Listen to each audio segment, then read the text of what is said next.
পেহেলগাঁও হামলার পর উপমহাদেশে আবারও বাড়ছে উত্তেজনার ঝড়। ভারতের সঙ্গে সম্পর্কের টানাপোড়েনে দাঁড়িয়ে রোববার পাকিস্তানের আঞ্চলিক অখণ্ডতা ও সার্বভৌমত্বের পক্ষে শক্ত সমর্থন জানিয়ে দিল চীন। দুই পরাশক্তির এই মিত্রতার ঘোষণা কূটনৈতিক অঙ্গনে নতুন করে আলোড়ন তুলেছে।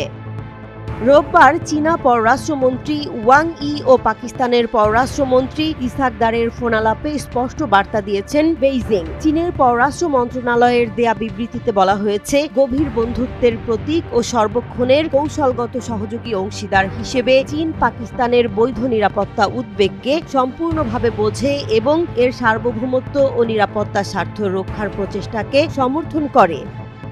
বিশ্লেষকরা বলছেন, পেহেলগাঁও হামলার প্রেক্ষাপটে যখন দিল্লি ইসলামাবাদের বিরুদ্ধে তোপ দেগে সামরিক অভিযানের সম্ভাবনা তৈরি করছে, তখন চীনের এই সমর্থন পাকিস্তানের জন্য অমূল্য শক্তি হয়ে উঠেছে। ভারতের যুদ্ধের হুমকি এখন আর কেবল বক্তৃতায় সীমাবদ্ধ নয়, পুরো অঞ্চলকেই গ্রাস করতে পারে সংঘাতের দাবানল।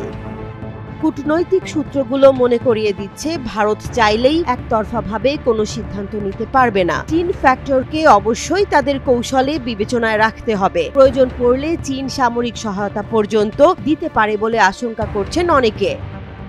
চীন ও পাকিস্তানের দুই পররাষ্ট্রমন্ত্রীর আলোচনায় আরেকটি গুরুত্বপূর্ণ দিক উঠে এসেছে, নিরপেক্ষ তদন্তের দাবি। ওয়াং ই জোর দিয়ে বলেছেন, সংঘাত কোনোভাবেই ভারত পাকিস্তান কিংবা আঞ্চলিক শান্তি ও স্থিতিশীলতা বয়ে আনবে না। পাশাপাশি উভয় দেশকে সংযম প্রদর্শনের আহ্বানও জানান তিনি।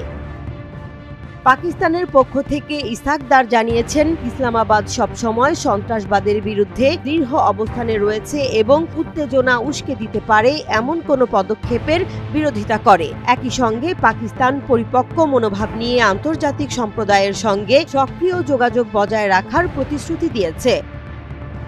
আলোচনায় আরও উঠে এসেছে ভারতের সাম্প্রতিক পদক্ষেপ, বিশেষ করে সিন্ধু পানি চুক্তি একতরফাভাবে স্থগিত করার সিদ্ধান্ত এবং পাকিস্তানের বিরুদ্ধে ভিত্তিহীন প্রচারণার অভিযোগ। ইসহাক দার বিষয়গুলো তুলে ধরেন ব্রিটিশ পররাষ্ট্রমন্ত্রী ডেভিড ল্যামির সঙ্গেও। যুক্তরাষ্ট্রের পক্ষ থেকে উত্তেজনা প্রশমনে সংলাপ ও শান্তিপূর্ণ সমাধানের ওপর গুরুত্ব আরোপ করা হয়।